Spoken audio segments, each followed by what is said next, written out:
Good day, everyone. Welcome to today's presentation, Electric Vehicle Charging Essentials. My name is Colleen Beatty, and I'm the senior editor here at Electrical Contractor magazine. On behalf of the magazine, I want to thank all of you for attending today's presentation, which we are holding in partnership with the Electrical Safety Foundation International, or ESFI. Before we get started, I just need to quickly go over some housekeeping items. First, please note that today's presentation is being recorded and we'll be providing you with a link to the recording after the webinar is over. So if you miss anything or if you have to leave early, you can come back anytime and watch the recording when it works for you. The audio for today's presentation should be coming through your computer speakers or headphones. If you have technical difficulties, audio or otherwise, please reach out using the Q&A window on the bottom left of your screen. Now, of course, we encourage your participation in today's webinar, so please send us your questions. You can submit them at any time during the presentation using the Q&A module, which is on the bottom left of your screen, and we'll have time at the end of the webinar to answer them. And there's also a quick survey that should pop up on your screen at the end of the webinar, which we hope you'll fill out. Or if you'd like to fill it out sooner, you just click on the icon at the clipboard. I think it's a pink icon at the bottom of your screen to open it up. And just a little bit of a warning for those of you on a tight schedule, we will probably be going over a few minutes, a little bit over an hour. So we understand if you have to sign off early, but you can always come back and watch the recording. So with all of that out of the way, I'd like to introduce today's speakers. Please give a warm welcome to Brett Brenner, who is president of ESFI, and he'll be introducing us to our other two speakers. Welcome, Brett. Hey, thank you. So let's go ahead and get started. We have a unique group of folks assembled today, and really what we wanted to do was briefly introduce them and then talk about kind of where the electric vehicle situation is as we see it from the labor side of things, as well as the manufacturing side of things, and as well as safety, which kind of encompasses everything. So let me go ahead and introduce myself. Brett Brenner, president of the Electrical Safety Foundation International. We're a nonprofit outside of Washington, D.C. that promotes electrical safety. And two of our big partners that we have are the National Electrical Contractors Association, as well as NEMA, the National Electrical Manufacturing Association. So joining us today as our panelist is Michael Johnson. He's the Executive Director of Standards and Safety for NECA. And then we also have Steve Griffith, Senior Industry Director for the National Electrical Manufacturing Association. And they, I can tell you, have their finger on the pulse of what is going on currently with boots on the ground. They can give you a good idea of what's going on. So we encourage you to ask questions, and everybody says that during these live presentations, but we really mean it. And your questions will help spur additional conversations later on as we consider other webinars to do and other things that we decide to talk about electric vehicles or other things that might be emerging technologies that come onto the scene. So with that, I'll get things started and kind of give you a rundown of what our objectives are today. So the idea is to provide you kind of an introduction, historical perspective, which Mike will do, review EVSE perspectives from the electrical contractor as well as from manufacturers. And then finally, getting into reviewing the equipment, what kind of installation instructions are out there, and then what kind of workman, labor, and performance issues that we're seeing out there that we need to make sure that we're keeping in mind. And then finally get into how do we inspect this stuff, and ultimately, my kind of flag in the ground is obviously safety. So what are we doing in terms of making sure stuff is put in safely, maintained safely, most importantly, and then if something goes wrong, are we able to kind of put that problem to rest without putting people in harm's way? So that gives you a rundown of what we're looking to try to accomplish today. So Mike, let me hand it over to you to kind of give a background on EVs as you see them, and then we'll start some Q&A after that and get the conversation going. Oh, okay, Brett, thank you. Can you hear me okay? Yep, loud and clear. Yeah, I think electric vehicles have been around a long time, and the codes and standards started addressing it more aggressively in the early 90s. And obviously at that time, the making the EVs practical and easy to afford and battery technologies while it was a good idea and concept at the time, it was clear that some evolution had to happen, and a lot of it. And that evolution, the opportunities have always been there for the contractors. It's business as usual in many respects, but there are some unique entities related to electric vehicle supply equipment and handling that right site by site.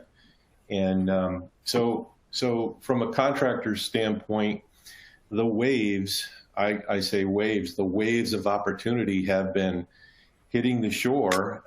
And I think we're positioned now as a society and as a country to see a bigger wave of opportunity hit, given the Biden administration charge on infrastructure build out and charging and reduction of fossil fuel use and so forth. So I think it's like a perfect storm that's coming together, Brett. And there's a lot of stakeholders that are very valuable in the process. And I think the collection of NEMA, ESFI, and NECA is an important one to provide this high-level look at those perspectives. Sure. Yeah. Let me ask Steve. So what are some opportunities and challenges for electric vehicles, kind of as you're looking at them and seeing them from the manufacturing side of things? And Mike, I encourage you to jump in as you have Sure. any input to add as well. And if I come up with any questions, I'll ask those as well. So Steve, let me hand it over to you and give us your kind of viewpoint of what's going on. Okay, can you hear me all right? Yep. All right. Yeah, I agree, Brett. There's a lot of opportunities with this transition, I'm going to call it. We all know there's a lot of money coming out of the infrastructure bill to deploy EVs and EV infrastructure needed. So, I mean, there's a huge opportunity for investment. There's money coming out of the federal government. I think the challenge is when you get down to all these states that are putting together these plans to for their infrastructure, is making sure that they're reaching out to the stakeholders that they need to, like the manufacturers, right? We want this money, all this investment that Mike talked about to be spent wisely, right? So this is like kind of a once in a lifetime investment. And there's obviously there's challenges, right? I mean, I'll allude to a little bit of these later in my slides. We all know that the supply chain and it is a big issue when it comes to manufacturing and getting components. And how do we mitigate that? How do we respond to these requirements that are coming out of the government? So there's a lot of opportunity. It's like, I agree with you. It's a lot of revolutionary change. And I used to think it's no longer a question of if it's going to happen. It's more a question of when it's going to happen and how do we get there. Yeah, and I think, we've seen a lot happen earlier, and I think you and Mike, and as we kind of talked about putting this presentation on, was to really kind of talk about the existing, work that was done back in the 2008, 2009 timeframe before the market didn't work out. And we're kind of seeing these things kind of come back and have a second life, if you will. And so a lot of work was already done on that side of the fence. And so it's kind of interesting to see that stuff come back to life. And a lot of it was actually very good work. And so I think, for those of us who have been around for a while, it's time for us to kind of reinvigorate some of the things that were already going on and the thought processes that were already going on, because you don't have to recreate the wheel. So any thoughts on that? Yeah, sure. I'll weigh in a little bit. All of us are involved in codes and standards development, and from NFPA's perspective, 15 years ago, I was lined up on the correlating committee for NFPA, and as soon as I got appointed to the chair of the correlating committee, I met with the president at his request and CEO of NFPA, and there were two things that were very important to him. And I'll just say that for this audience because I think it'll ring home for a lot of folks. And the first one was about electric vehicles and that wave of opportunity. And his biggest concern was that the NEC or other codes and standards did not take on a position or be seen as an obstruction to progress. So his message was to make sure that the NEC and other applicable codes and standards were seen as supporting the safe, sound growth of this part of the industry. And then the second piece of that was, at the same time, the perfect storm building to embrace energy management concepts. In other words, curbing energy use in occupancies. So here we've got this extra load on the infrastructure, and at the same time, we have to handle energy management regulation.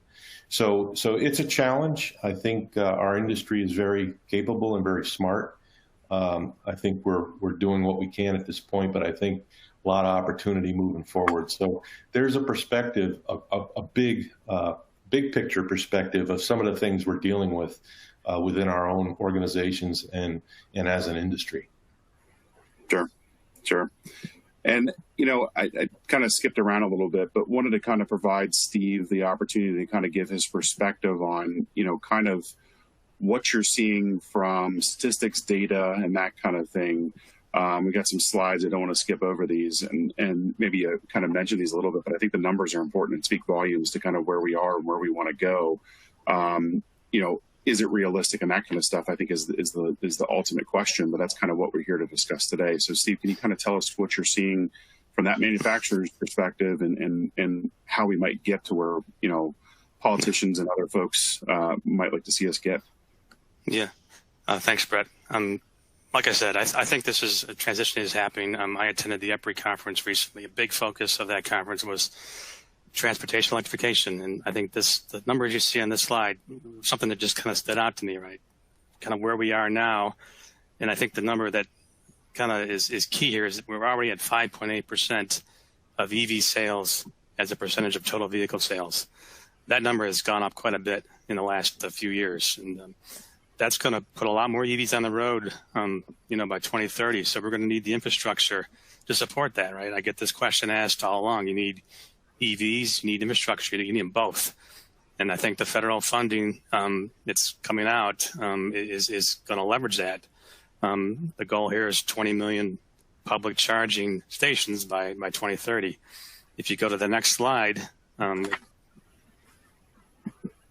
Bloomberg, which is one of the more obviously progressive forecast arms out there, is already saying that when you consider total cost of ownership of the vehicles, we're at that point now where it's almost price parity between an electric vehicle and an internal combustion engine, right? Battery prices are coming down due to technology improvements. Almost every manufacturer now is phasing in EVs, offering both EVs, plug-in hybrids. Some have already set dates where they're gonna phase out internal combustion engine vehicles. I think more and more vehicles that are coming out on the road have greater distance that you can drive between charges. And of course, with the infrastructure law, there's all this money coming out to support the infrastructure. So I think there's a lot of things coming out. I think two things which I kind of highlight in this slide here is there's a new joint office, which is through the Department of Energy and the Department of Transportation. That's really going to be a critical component how this stuff gets deployed, right? It's really it's knee deep right now, working with all these states to deploy electric vehicle charging infrastructure, right? So the program is called the National Electric Vehicle Formula Program. It's a $5 billion program over the next 5 years that's going to help states create this network of EV charging stations along the alternative fuel corridors. These states are going to submit plans by August 1st that the Federal Highway will approve by the end of September. So there's all this money coming out. I mean, we've had some conversations with the Joint Office. We want to be that resource for them. And then there's another activity that both Mike and I are involved with is ANSI has revamped or put out a working group, its electric vehicle standards panel, to develop a new roadmap of standards for these that scale, right? What are the codes and the critical codes and standards, like high power DC charging, storage, whether it's microgrid or distributed energy resources, vehicle grid integration, wireless charging over vehicle-oriented systems. This activity just kicked off. The groups are meeting. There's 3 groups, one that's on the vehicles, one that's on the infrastructure, and one that's on the grid integration, with the goal of putting out this roadmap of what do we need, where are the gaps in these codes and standards that we can address. And that roadmap's going to be final by the middle of May next year. I know Mike's involved in that working group as well. So yeah, there's a lot of stuff going on right now with that. Mike, sorry about that. Go ahead. Yeah, I'll add to what Steve was saying. The initial development of the roadmap, I believe we were all involved with it. And at that time, it was a matter of gathering which standards would apply and identifying gaps. And as the roadmap working groups reconvened to continue the development of it, now we're looking at everything that happened in the last 10 to 12 year period and regrouping. There's still gaps that are going to be identified, but the work is a little bit different. And it's amazing to me how accurate the roadmap that ANSI's standards panel was. They weren't far off base in most areas. Actually, in some areas, the standards development organizations are a little further along. So it's good to be a part of it. It's good to be right involved with that. It helps us keep our eye on the horizon where we need to be. Thanks. Yeah, and I think, when you really start thinking about the infrastructure that comes along with all the needs, as you're speaking about before, a lot of us in the safety world have got that kind of cap that we put on and kind of wear all the time. But we really start thinking about infrastructure in general. That includes, pedestrian, traffic, all that kind of good stuff. And I think, there's a lot more that goes into just saying, hey, we got to have infrastructure. It's a great thing to say, but actually to do is another thing. And some of the stuff on the screen, Steve, maybe you can speak to just talk about hardware, software, all the stuff that goes into it that people really just don't appreciate. Yeah. Thanks, Brett. No, I think it's that you hit it right on the nail. So it's not just a piece of charging equipment. It's hardware, software, cables, analytics. That's all integrated into a network that delivers all that energy safely, reliably, and efficiently to a vehicle. There's other elements like lighting for public charging or controls that kind of enhance the charging experience. All these things are thinking about infrastructure. Then when you look in the buildings, there's the concept of EV ready and EV capable. It's the back end piece of how you provision the buildings, which I'll touch on in a few slides. I think that's important that all this stuff is interoperable. It communicates between the vehicle, the charging station, and the grid. So we don't want to put overdue stress on the grid, right? I mean, this infrastructure can be interconnected with the grid with supporting equipment. There's customer side distribution equipment that supplies power to the chargers, but in some cases you could actually have on-site battery storage deployed with the EV, and they could be actually distinct from the building itself. And if you deploy in this manner, it could allow on-site batteries to charge and discharge to the grid using a large inverter. You could store renewable power that can be generated and stored when demand is low, and then released, during those periods of high peak charging. So all this stuff is important to look at. Obviously, they got to work together. They got to be interoperable. There's got to be, they got to be networked, connected to the cloud, which is basically connected to a back end network operations center, which enables remote diagnostics, remote start, usage data collection. A lot of that kind of helps when you're dealing with service. And another thing which is equally as important is cybersecurity, right? I mean, there's 3 kind of overall things in cybersecurity. There's boot security, which, when the system is booted up, it's the charger will stop the malicious operating system. There's secure over-the-air updates that allows software to be updated on deployed chargers remotely. And then how do you secure customer information? You could use encryption. You could use role-based access. well, there are various standards out there to look at cybersecurity, which is also important.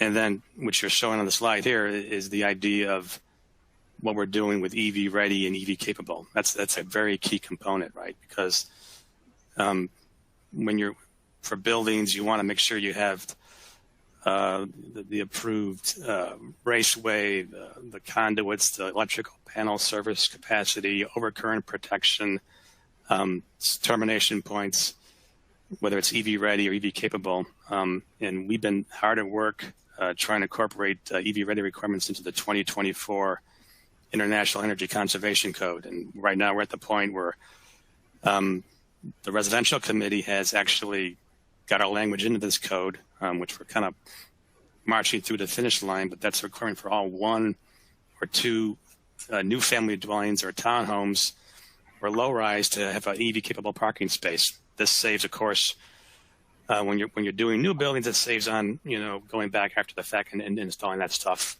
on a retrofit. Sure.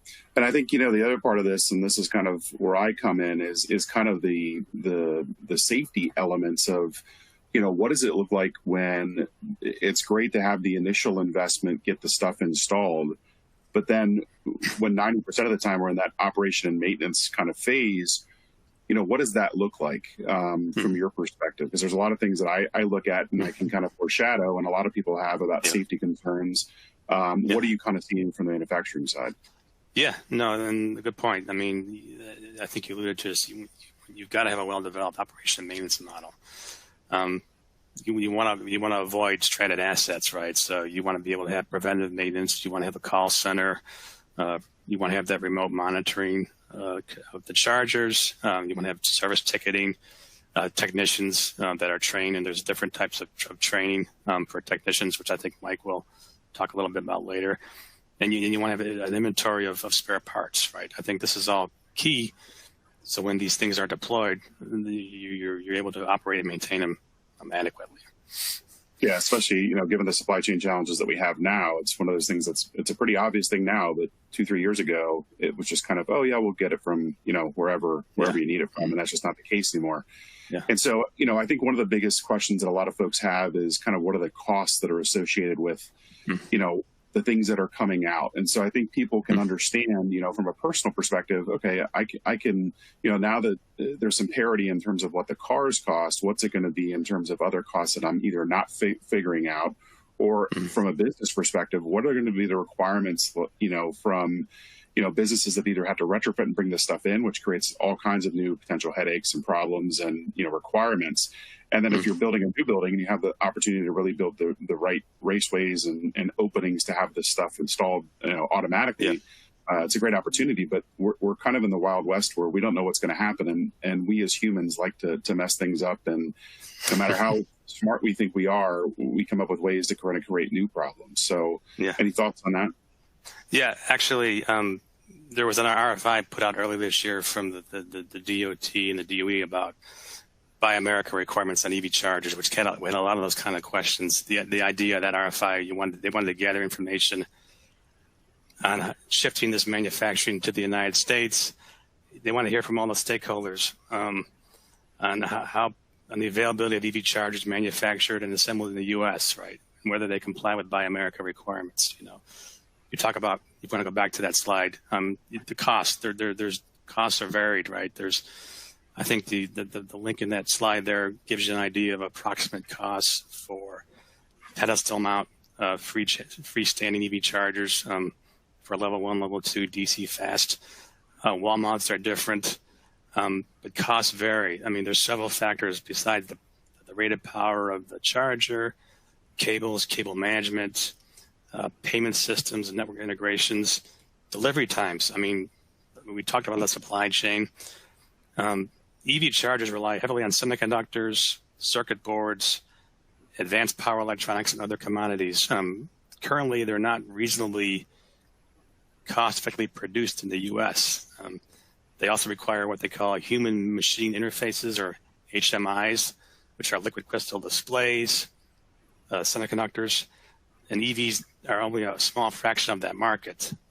So we understand the importance of putting this stuff domestic manufacturing and supply chain, even very critical in the EV/SC market. So if you go to the next slide, we had on the Buy America, how do we get there? Well, some suggestions that we put together is, phasing in those requirements, given an extended phase-in period to avoid these supply chain shortages and provide the manufacturers of the equipment and their suppliers with sufficient time to develop domestic manufacturing, accelerating domestic manufacturing with a tax credit, avoiding rules that determine the country of origin of the subcomponents that are integrated. A lot of the manufacturers buy the subcomponents and they do integration here in North America. Well, you should allow, I call that manufacturer value add. That should be allowed to be classified as domestic content. So I think those are kind of, the things that the policies that we see to kind of help move towards, increasing domestic content in EV chargers. To your point. Yeah, and I think there's no doubt that manufacturers have the subject matter experts in how to make this stuff happen. It's a matter of, can we realistically meet some of the goals that have kind of been set by folks that have maybe heard things over the last 2 or 3 years that have now gotten blown to who knows what in terms of being able to deliver this stuff. And I think that everything is possible and opportunities are great. So I think everybody's excited about it, but it's also kind of reining back in those expectations to kind of meet reality. And so, Mike, let me kind of hand it over to you and ask you some of the contractor / installation labor side of things. There's a whole host of things that I can think of with my, safety hat on that we might have to kind of get involved with on the safety side. But most importantly is, how do we make sure this stuff is being installed correctly by the right person, keeping that person safe, but then also keeping the end user ultimately safe for the longest period amount of time. And then also considering the maintenance side of things too. What's it going to look like when we have to maintain those things? So can you kind of run through your slides and give us an update on what you're seeing from your perspective? Sure, Brett. Yeah. From the contractors' perspectives, it's great opportunities, number one, but there's several entities that are involved in making this happen. So it's a pleasant experience for the customers ultimately, and their use and maintenance moving forward is manageable. But looking at the contractors' perspectives, I think communication between an installing contractor and a dealer happens. It's happening now. Coordinating with owners, obviously authorities having jurisdiction, permit processes and inspections. There's a lot of things that obstacles, if you will, and jurisdictions, whether it's at the state or local level, they all handle it a little different.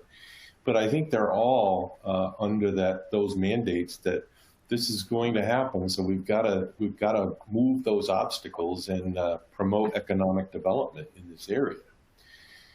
So from the contractor's perspective on getting a little bit more specific, electric vehicle supply equipment comes in a variety of shapes and sizes, but there's basically 3 types. So we'll visit a slide or 2 on that as we talk about that.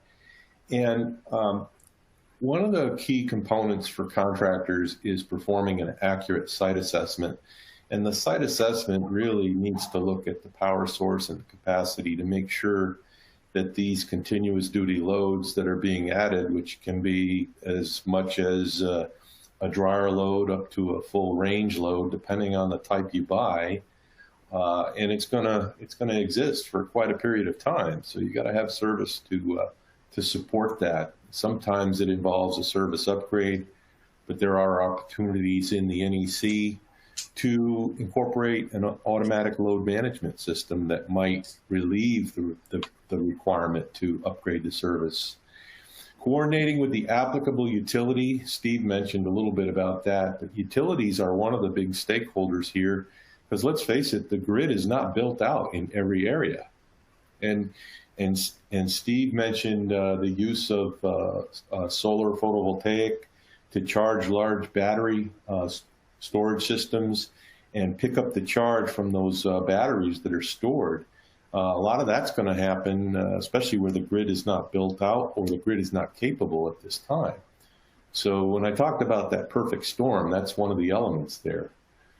And from the contractor's perspective, it's really business as usual, as far as installing the wiring and the branch circuit requirements and verifying the capacity. Our contractors are doing that all the time. And there should be some assurances to the industry, the government, and everybody involved in this push that we're positioned in a great way to meet these demands. Next slide, please. So actually, yeah. Let's. Can you go back to one slide there?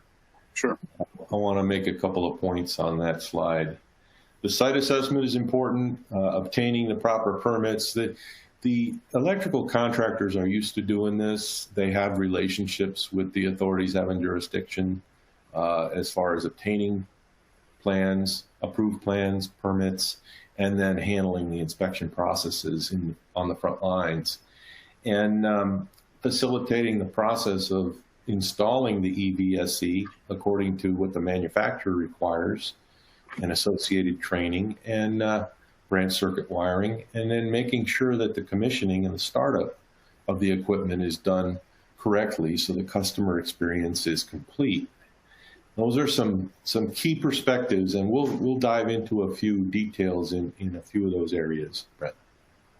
Okay. So let me re-ask the question, but again, is it possible? I think is really what this question is, and I think what it comes down to, and what everybody's concerned about is who's going to be putting this stuff in. And I think you've got a great labor force, but just like every other labor force, they're looking for new labor. And so as opportunities come up, how are we going to be able to train the next worker to come on to make sure they're doing stuff correctly? So it's like you all have got great practices and mentorships and systems to make sure this stuff is done correctly.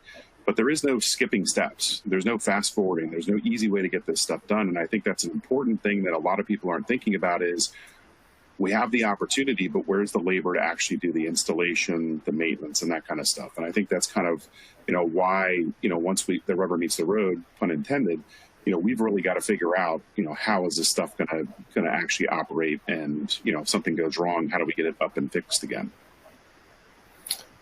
Yeah, it's a great point. So what it comes down to is qualified contractors are going to be required to manage these processes, and the qualified contractors employ qualified workers to make sure it gets done. There's two safety elements of it. When you talk about safety, it's safety's not a secret. So whatever we do, we expect everybody else to do. Everybody's going to follow the same rules. But there's installation safety. In other words, the things get installed per applicable codes and standards. So you end up with an installation that's essentially safe when it operates.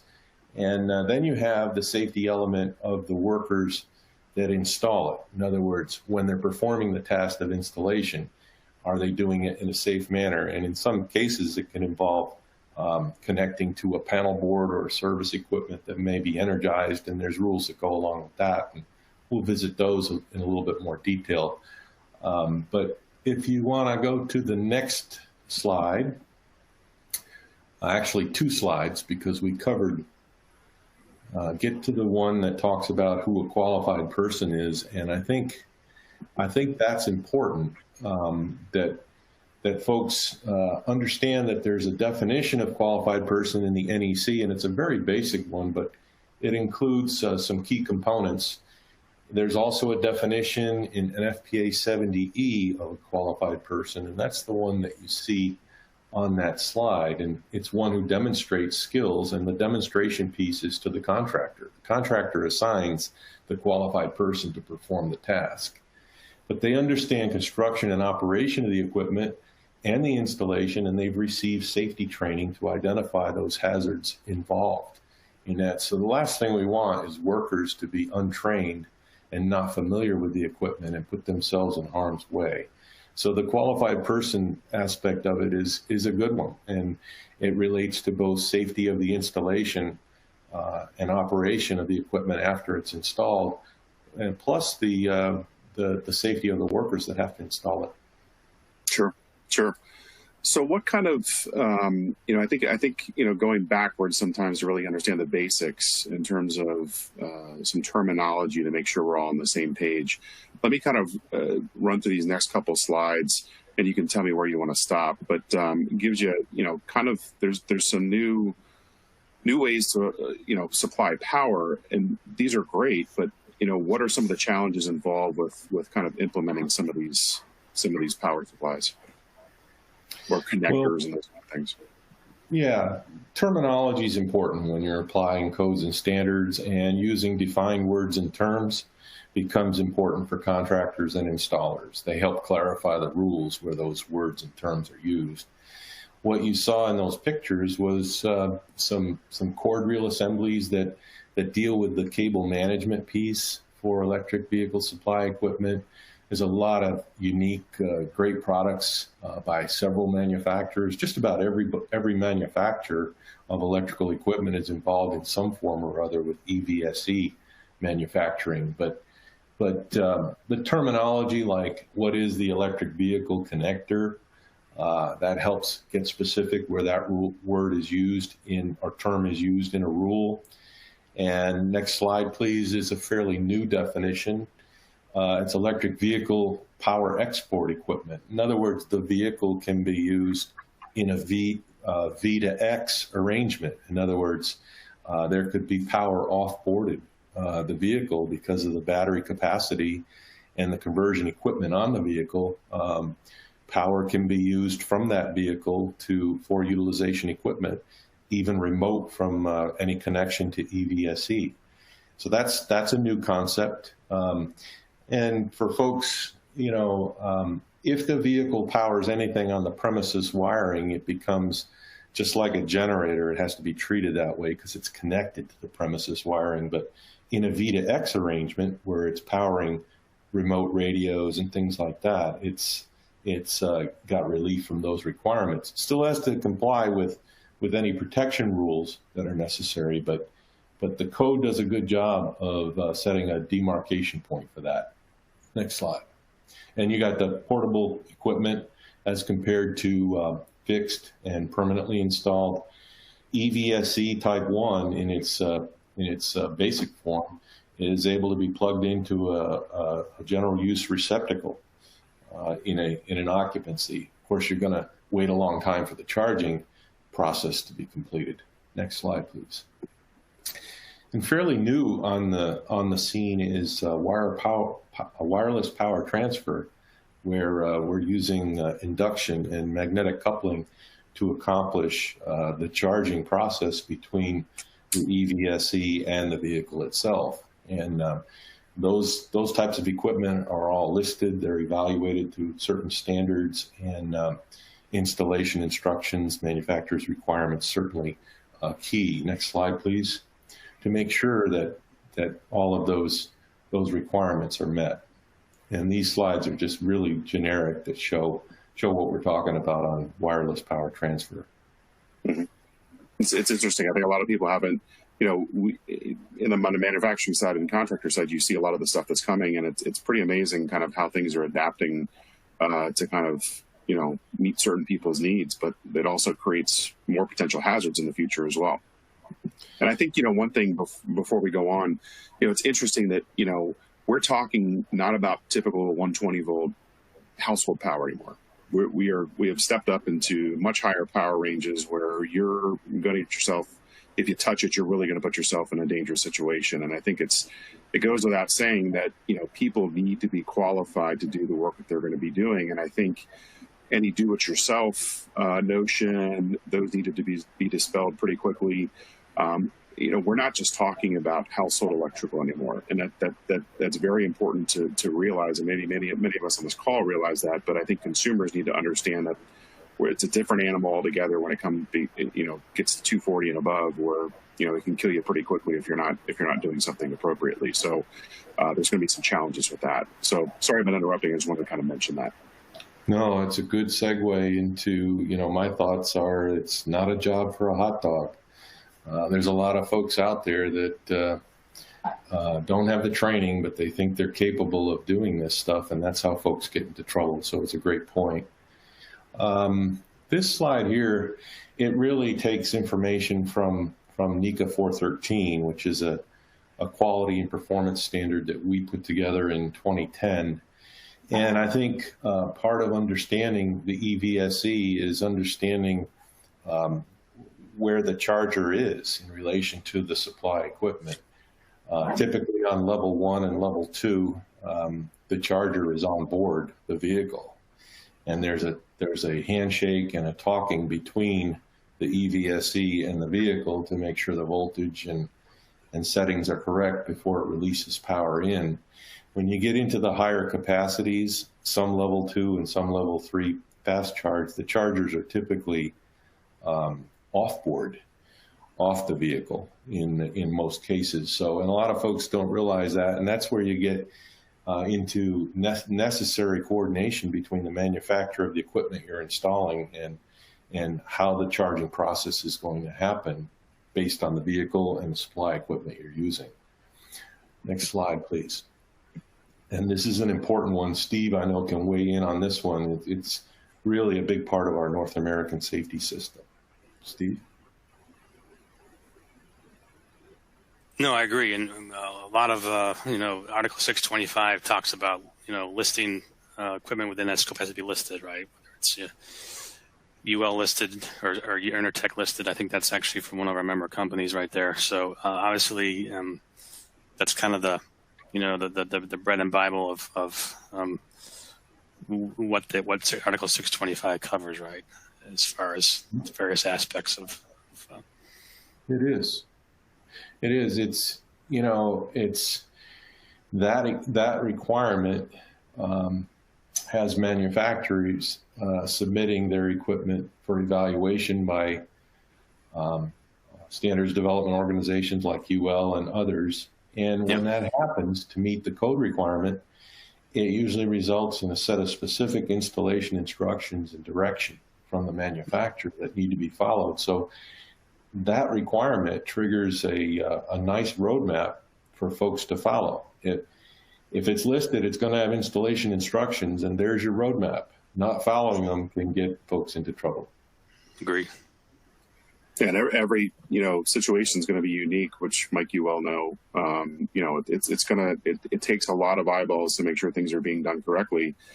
And what it comes down to is are you setting yourself up for success? So I completely agree. I don't know if you want to get involved too deeply involved with this, but I think it is important just to mention the basics of how it works, how charging works, and the interface and those kind of things.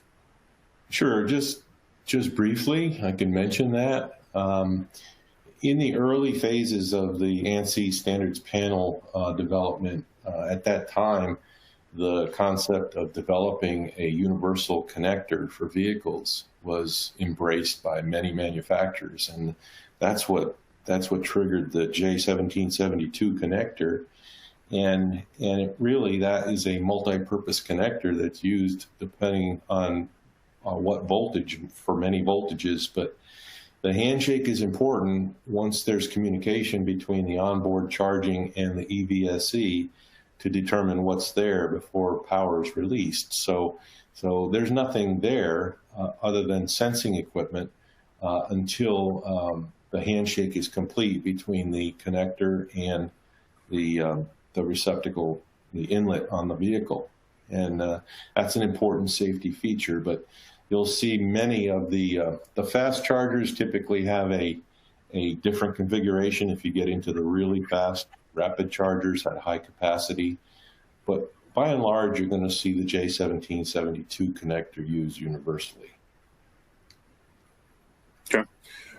We're running a little bit short on time, so what I'm going to do, I'm just going to kind of armchair quarterback here and move up a little bit so we can get some time for Q&A. And I realize that we have lots to cover and we're not dismissing anything, but I wanted to kind of get to a point where we can start to bring up some questions and answers. Obviously, you can tell we have lots to talk about. So let me jump up a little bit to kind of get us to a good starting point.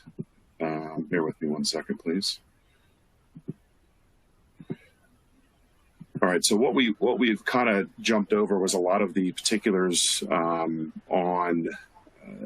hookup installation and those kind of things. As we talk about level 1, 2, and 3,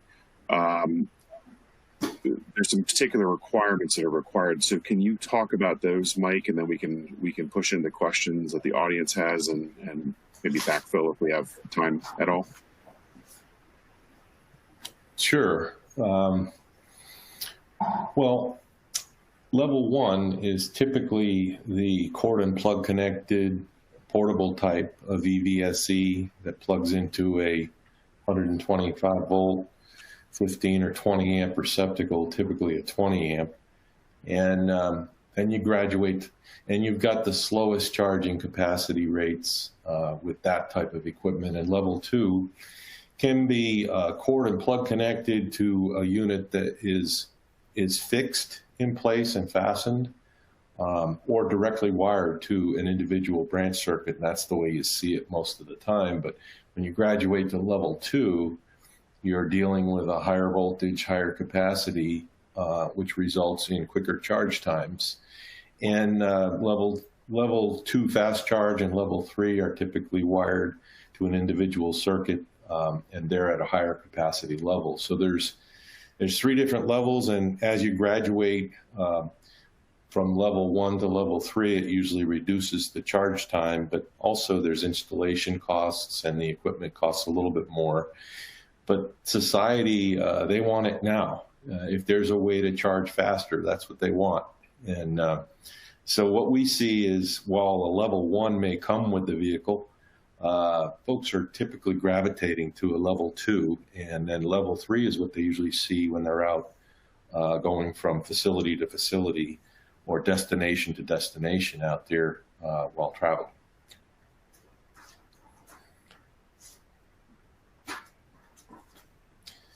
And if you want, I can talk a little bit about the current capacity. I'm not sure what slide you're on. If you want to move. Yeah, we're on slide 60. Let me see where a next good question is. I just want to kind of get us to a point where we can get to questions. So I think codes and standards, we can go to the next. So just bear with me a little bit. 62 is a good slide too. Okay. Now, 61 and 62, we made those points briefly before, but those are excellent points, and a lot of folks are going to see this type of arrangement with on slide 62. The code actually refers to under rating automatic load management systems, where they can shift from the EV charging load, shift off of that, where a service may not be capable. The code is set up that way to not impose service upgrades on folks who are oftentimes not in a position to spend that kind of money. So there's flexibility built into the code there. And the next slide talks about the 62548 addresses interactive systems. Depending on the what type of inverter you have, whether it's utility interactive and so forth, we're going to see evolution in the way of the vehicle could be used as an optional standby system in some cases for the premises wiring system in power outages, just like a combustion engine generator. So a lot of evolution going on in the space with electric vehicles, but it's also going to take applicable products, standards, and qualified persons to install that, and qualified technicians to program it properly. Yeah, absolutely. And a lot of the folks that I know have been early adopters. The pain point for them, as you mentioned before, is the fact that they want to charge as quickly as possible, and they want to do it wherever they want to do it. And they're realizing pretty quickly that there's not really a network for that, or they're having to put themselves in harm's way where, let's say you have to get to drop a brand name, a Tesla charger, which is in one unique location, but you want to go across the street to eat while that's charging for a half an hour, 45 minutes. You then create a pedestrian problem where how do you move the pedestrian from one side of the road to the other? And so I think we're trying to get rid of the pedestrian problem by creating another pedestrian problem. So, humans are always going to create their own set of problems. So I apologize for having to fast forward so much, and I'm not trying to diminish any of the importance of the stuff we have to skip over, and we'll provide all the slides, I think, as part of this presentation. But wanted to kind of provide some, resources that I think folks on the phone or folks on the webinar can actually use. And so let me kind of get you all to, Mike, if you can kind of take the reins here and get us through some of this. And Steve, I think the next slide could be yours, and then we'll kind of get into the summary and questions that we can, field in the time we have allotted. Sure. Under resources, and it's good that you mentioned everyone should get a copy, or at least a PDF copy, of all the slides we presented here, which goes into a little more detail than Steve and Brett and I are able to provide within the time frame. But you'll get the complete slide deck.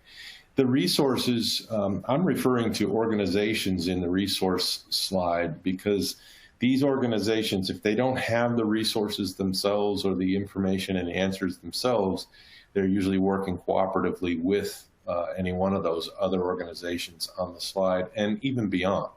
So obviously folks can come to NECA and we'll provide any information they want within our resource capabilities. The NFPA is another one. They've got training resources. They're of course involved in development of codes and standards.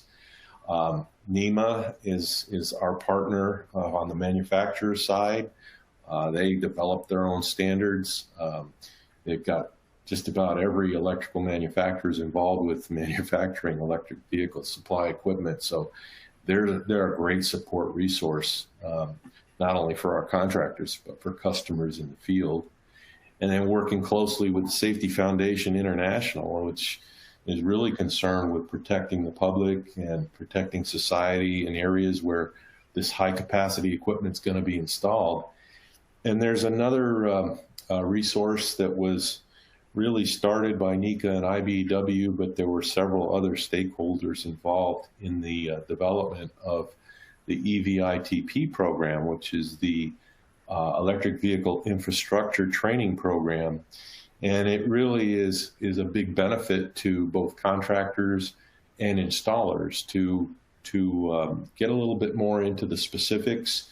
We felt it was important that we have something that could be seen by government and other entities as specific to this particular product. And so that at least NECA and IBEW are positioned in a way where we're capable, and this is what we did for our folks. And we hope everybody does this. This is a program that's not exclusive to just NECA and IBEW. It's available to everybody. So, and you can visit www.evitp.org, and they got a great map on there that shows where there's contractors that are capable in every state in the country for providing those EVSE installation services. Yeah, and to your point, Mike, I think, everybody within the, supply channel from utilities all the way down has got a really, I think, open mind in terms of they know that we're going to have challenges. They know that things are going to, pop up unexpectedly, and they realize that they've got to work with their channel partners through and through. But I think, we the whole purpose, I think, of this webinar is to really kind of, start to talk about the realism of what everybody's been talking about to this point. Opportunity is great, but we've got to, figure out how do we actually start to implement these things. And I think that's kind of where we're at. Let me go ahead and put up just the summary slide, and I'm not going to run through these. But Steve, is there anything else that you wanted to add to what we talked about before we get into Q&A? No, I think that we all touched on it. I think it's just, all those resources that Mike was referring to, right? I mean, I think everyone has to work together on this. It's the manufacturers, it's the installers, it's the building inspectors, it's the safety people like ESFI. It's they're all collaborating together, right, in order to kind of realize where we're heading. And I don't think no one entity can do it all. So I think that's kind of a good point there. Yeah, completely agree. And obviously, we ran out of time to speak as in depth as we'd like to. But I know we have some questions and answers. And I don't know, Wes, if you're on the line, if you can kind of tee those up for us and I can read them off or you can read them. I'm kind of technology challenged at this point to see them even. One of the questions, I'm happy to join you here, Brett, Mike, and Steve. One of the questions that came in from an EMA manufacturer, level 3 is now referred to as a direct current fast charging DCFC, if EVSE are under the scope of UL 2594 and Article 625, UL 2202 are not really addressed in Article 625. Any thoughts on the concept of continuous wireless power transfer, which does not yet seem to be addressed in the NEC or the UL standard? So really what they're asking about is that wireless power transfer between the car and the charger. Steve, any thoughts on that? Well, I think, I mean, a lot of that is the wireless power transfer. I think that's a lot of new additions into the NEC. So I think that's, you know, the codes and the standards are going to come for that. The fact that it is in the NEC, I think it went to the 2020 code, tells you where it's heading.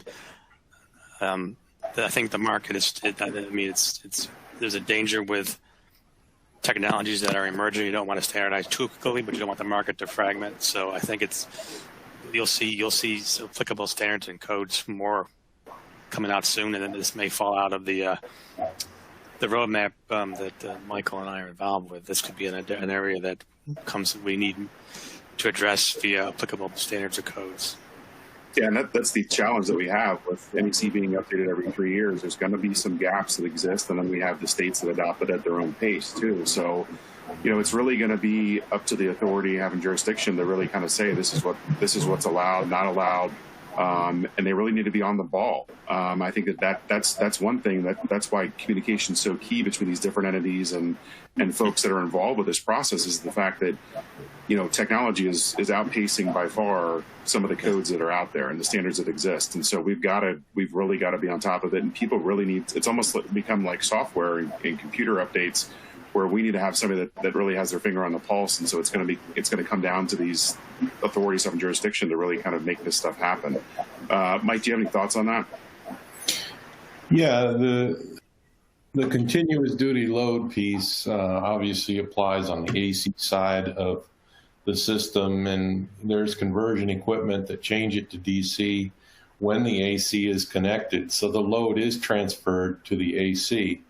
But there's also the concept of wireless charging equipment that is supported by renewable energy sources and systems, and is direct off a large capacity energy storage system. And for that wireless power transfer equipment, it's going to be real important to follow the manufacturer's requirements as far as capacity of wire and what's required to be installed, that wouldn't be transferred into the AC service on an occupancy. So the question that came in related to continuous duty loads and all of that stuff, there is an impact there, but the NEC is in evolution. But going back to where you find the answer for that is from the manufacturers of that wireless equipment.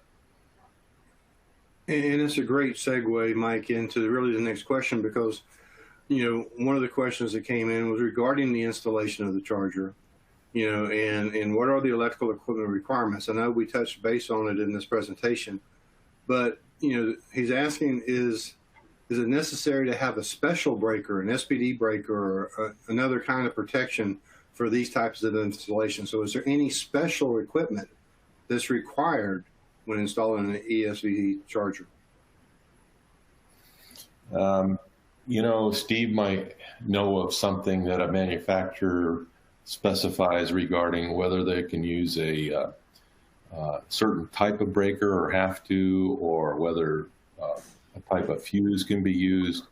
I think most manufacturers, EVSE that I've looked at, it talks about a maximum overcurrent protective device, which means that there's a universal application for contractors out there. Could be a fuse, could be a breaker, could be any of them, but there may be certain characteristics related to inrush that might trigger the need for time delay breaker or time delay fuse, so you don't end up with nuisance tripping and that type of thing. But I'm not aware of any. I think following the manufacturer's labeling requirements regarding maximum overcurrent protective device and minimum branch circuit size is where you want to be. Yeah, I agree with you, Mike. And we also have standards to talk about approved wiring methods for like installing EVSEs, with if you're going to be trenching or boring. I think there's a lot of product standards we have on that kind of address that point as well. Hey, Wes, before you get into the next question, we're going to continue on for another 10 minutes or so, but I know we're up against the hour. I want to thank everybody for attending or participating. If you ask any questions, we'll be sure to follow up with you, but keep your questions coming. We're trying to figure out how this conversation evolves. Obviously, we had to skip over a little bit here and there, but there's obviously a lot of information here, and I think a lot of folks are really in tune to this because they know it's an evolving topic of discussion. So with that, I'll say thank you and for attending, and hope to have you back for the next one. Wes, can you continue on the questions, please? Happy to, Brett. And again, this is a question is really what should a consumer do before purchasing an electric vehicle and installing an EVSE in their house? So Mike, you want to take that? I can chime in, and I'm sure Steve can as well. Well, sure. I think one of the first things to do is to contact a qualified contractor, because that's usually what's going to be required to have it installed. Typically, a homeowner is not able to determine that capacity requirements meet those for the EVSE plan for the that premises system. So our advice, and we cover that pretty detailed in our NECA 413, what constitutes a good site assessment. We consider that part of the site assessment to make sure that the existing service is capable of receiving that type of continuous duty load, and then plans can be made from that point. There are some people that purchase EVSE and they end up with a level 1 charger because they can't support a level 2 with the existing service. It's just not large enough. That's definitely the pain point that I'm seeing from early adopters is, and I can tell you with recently buying a home in the last year or so, most of the panels that I looked at, because we're in this industry, maxed out already. They definitely need to bring in a new panel, and so it's like they need additional energy to service the load, and so that's not what most people are thinking about, and they kind of do the process backwards, which is an unfortunate one. Yeah, No, I agree. We agree with that. We actually had a similar situation. We had a new kitchen installed. We had to have a new breaker put into our panel. So I think that goes to what Mike was saying. You need to have someone out there to do an assessment of your breaker to see if you can handle the additional dedicated load. Now, one of the triggers is if it's an existing 100 amp service, which is what was installed typically for a lot of dwelling units, chances are it's marginal as to whether or not it could accept a level 2 arrangement. And you have to remember that the NEC is set up as a minimum. That means we need to do at least that much. And there's allowances for dwelling units to use a reduction in size of service entrance and feeder conductors for installing services. And the reason they did that was because of the effects of load diversity in dwelling units. Not everything runs at once. You add a continuous duty load like EVSE that's going to add 40 to 50 amps and it's going to run for 6 hours in your garage, that can quickly overload a 100 amp service. So that's why it's important to have a qualified contractor that's used to calculating and used to figuring out what existing loads are and whether or not somebody can add something to it. Yep, the economics can sometimes catch up on you pretty quickly, and they might, economically put you out of favor in terms of maybe other decisions you have to make. So, yeah, it's definitely something that folks need to think about in the safety aspects as well. Wes, do you have another one for us, please?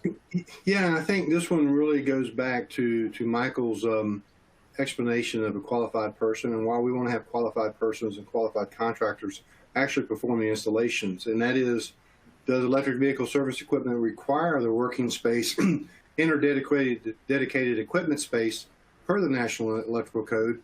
And then to go one step further, are EVSE required to meet accessibility requirements? When I look at that, I'm thinking about handicapped accessibility. What are the requirements for those installations? Yeah, it's a good question. the ADA requirements are pretty far-reaching. We're certainly going to see physically challenged persons out there operating electric vehicles, and parking in certain percentages of physically challenged parking spaces out there should be equipped with electric vehicle supply equipment. So the ADA requirements are triggered. We had that on one of our slides. And what the other question was related to that? Well, I mean, the other question was just a dedicated space per the NEC requirements, which that goes back to the definition of a qualified person and a qualified contractor. They understand that, because a lot of homeowners that may want to install this equipment themselves may not understand what those working space requirements around that equipment is.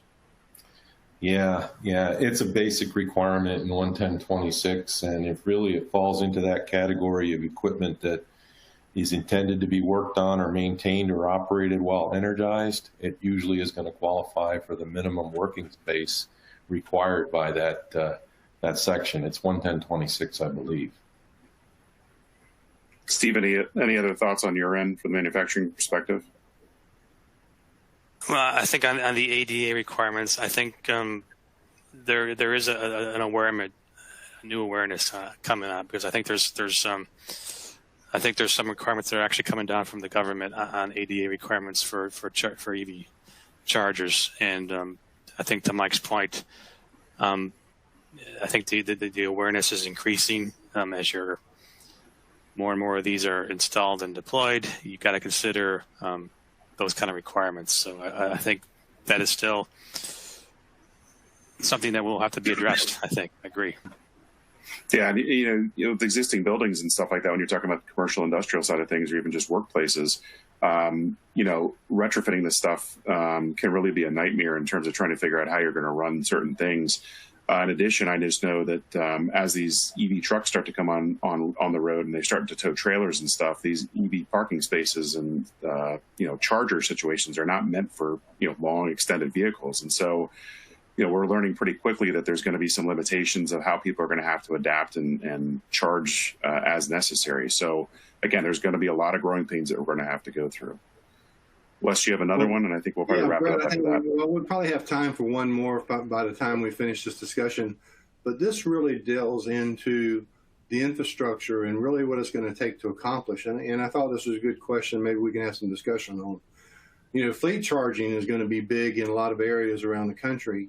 And the question that he's asking is, could that trigger requirements to install small substations, you know, for charging large equipment during demand overnight? So we're looking at like a fleet of trucks or a fleet of buses or something that's there, you know, from the utilities perspective, are they going to be interested in installing new substations just for dedicated fleet management? This is why it would be good to have, we should have another webinar where we have a utility representative to talk to those issues, because they're one of the key stakeholders. But I'll take a stab at it. I don't think you'll see a whole lot of separate substations installed just for a premises wiring system. It may happen more on the upstream side, and then additional capacity power distribution routed to those facilities where they may put in a large fleet of vehicles that need to be charged. And, you know, we haven't really even touched on the large truck charging capacity, but, you know, those hauling a lot of freight, you know, we're getting into electric vehicles in those sizes, and those are significant charging loads. And if you look at those dispatch yards for those vehicles, they're going to need an awful lot of charging infrastructure. So the question about would a separate substation be necessary, it probably would. That need would be triggered in some instances. So yeah, again, it's opportunity for all of us, all the stakeholders involved. Yeah, and I can tell you that living near some data centers and stuff, you see that coming online pretty quickly, where the same requirement, they had to put energy where it was needed, and the substation was basically a requirement. So yeah, I echo your sentiments. Sorry, Steve, go ahead.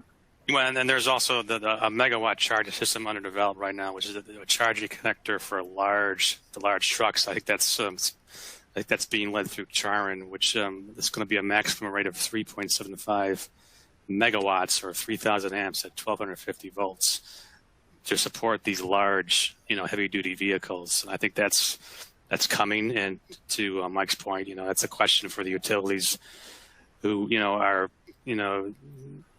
we will be asking these questions about where to spend this money on, if they need to have substations at these different charging stations.